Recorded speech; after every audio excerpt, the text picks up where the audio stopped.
How's it going, y'all? My name is Zenna. Welcome back to the channel.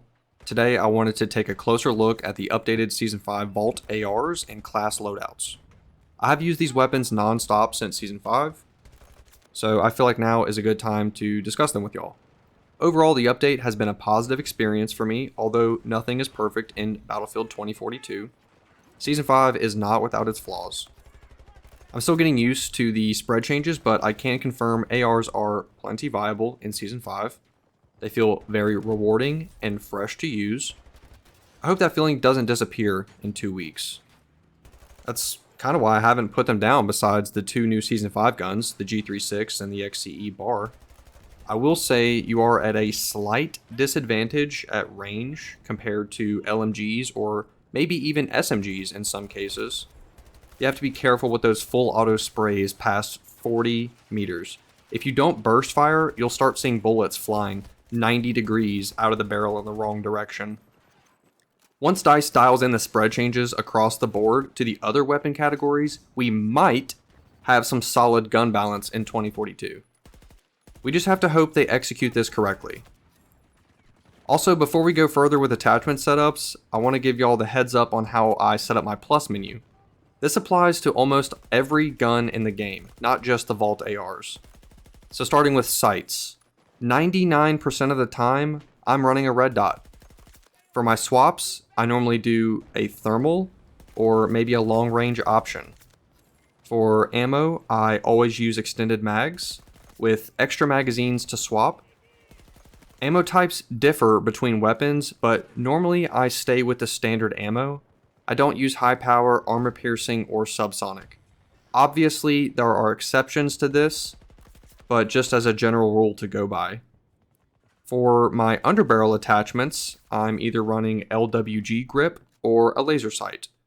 Not really any other option here that suits me. Additionally, for the underbarrel, at any time I have the option to bring grenade launchers, I always run those to swap in case I run into a vehicle. A good example of this is the SVK marksman rifle. You are able to carry armor-piercing grenades in this bad boy, so you can literally 1v1 a tank with a DMR. Yes, I have done this. Lastly, for the barrel options, I have been on a factory barrel kick lately, and I have had really good results using it. When in doubt, factory barrel is a great option. If you want to explore other options, in the past, I've had good luck with the Arcom muzzle and tactical compensator. I hear people run the Warhawk for recoil control, but I personally don't think that it's necessary. I always run a wrapped suppressor to swap just in case I need it if I'm hitting like a flank or, a corridor or something like that. So that sums up most of my attachment setups for all guns. Obviously, like I said, there are exceptions, maybe like snipers or marksman rifles or something would be a little bit different, but overall, that's a general basis for the plus menu. So let's continue with the Vault ARs. Let's start off with the classic, the M16. Everyone was hyping up the M16 before Season 5 update, but honestly, I'm not vibing with it. Now, this doesn't mean that the weapon is bad, but me personally, I'm just not feeling it. My main complaint is that there's no red dot at all for the M16, unless you use the hybrid sight and you switch optics every time.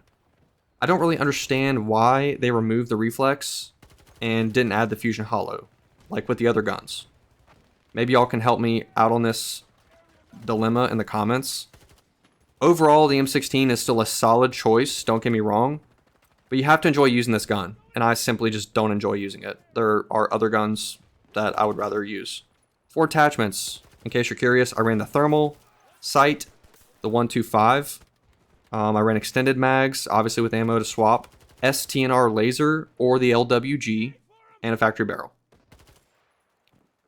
Moving on to the ACR, I have been pleasantly surprised with this weapon. Before the update, this one literally was one of the worst guns in the game. But now it feels pretty good.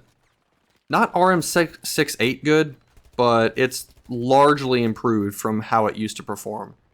DICE failed to mention in the patch notes that the damage buff, and I don't have the exact numbers, but I do know that the damage is 28 out to 30 meters or 29 meters, whereas before I think it was 22 damage. So a nice TTK change for those close to medium range encounters. Looking at a 4-shot kill under or at 29 meters. There aren't many attachment options for this gun, but I had good luck running the Fusion Hollow, extended mags, STNR blue laser, and factory barrel with a suppressor to swap just in case I need it. This new and improved ACR packs a punch, so I highly recommend this gun. I will be using this gun a lot. I have been using it a lot on stream, and it's a very overall improved weapon. I would definitely check this one out. M416, my personal favorite Vault AR. This weapon provides a nice balance of accuracy, fire rate, slap the 40-round mag, and now the M416 is a monster capable of solo wiping squads with one magazine. The M4 isn't the best Vault, if you compare like stats, the numbers on paper, but I always have a great time using it, and I find it very consistent. Attachments, pretty straightforward. Fusion Hollow, extended mags, LWG, and finish off with a factory barrel, wrap suppressor swap. MTAR. I found this weapon similar to the ACR in the sense that it went from one of the worst guns in the game to one of the best. Keep in mind the MTAR is most effective in close range, so make sure to push those close range fights. 900 rounds per minute, 4-shot kill within 15 meters makes the MTAR extremely deadly up close, and no, that does not include headshots, that's just body shots. The spread honestly hurts you past the 40 meters with this weapon. So again, like I said, you're going to want to keep it more close range. You can tap fire shots at range, but this weapon has ridiculous spread. Attachments, I had good luck with the factory barrel / wrap suppressor. Also recommend the Warhawk if you're struggling with the recoil on this gun. It is kind of weird, so the Warhawk's not a bad option.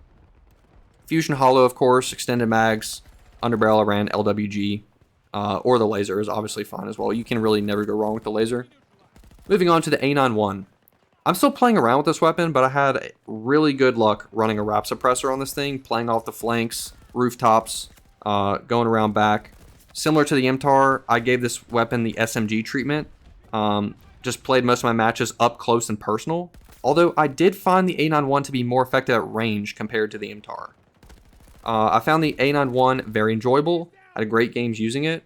There aren't many attachments available for the A91, but Fusion Hollow, extended mags, laser sight, suppressor, that's what I ran. I had good luck with it. Overall, I plan to use this weapon more often as it's non-meta, it's fun to use, plus it just looks cool. So I would highly recommend checking out the A91. Moving on to the AEK. Honestly, I hate to say this, but I do not enjoy the AEK after the Season 5 update. The spread was already rough on this gun, but now it's ridiculous. I tried all the barrel setups, all the loadouts. I just could not figure this thing out. I will say the AEK is still an absolute monster up close, but that's due to its insane fire rate. Play on the normal 2042 maps where you are out in the open and you're getting outgunned by everything, even a pistol. I didn't have any luck with this gun, but attachment setups can look like a factory barrel. I had a decent time using the Warhawk comp because the recoil is kind of weird on this gun. Reflex, extended mags, laser sight. I don't run the foregrip because I don't know how to sit still when I'm shooting. So the LWG is definitely my go-to grip. But overall, like I said, just kind of disappointed with the AEK. I don't know if this is just me. Y'all let me know if you feel differently. I just think that DICE needs to kind of individually tweak the spread. They did a general, I think it's 15 to 20% spread change for the ARs. So I think we just need to take that and dial it in, because different weapons perform at different ranges, right? So the AEK, we should, maybe dial back the spread a little bit. Maybe the M416 or the M16, maybe they get a little bit more spread. I don't know. Just fine tune the weapons moving forward with the spread changes, and of course apply it to the LMGs, SMGs, DMRs. But that's going to wrap up today's video. If you made it this far, you're an absolute legend. I greatly appreciate you watching. I'm planning some more weapon guides, but let me know which ones to do first in the comments below. I have all my social links in the description. If you're looking for other places to follow me, I stream every single week on Twitch. Thank y'all again for watching, and I'll see you next time. Peace.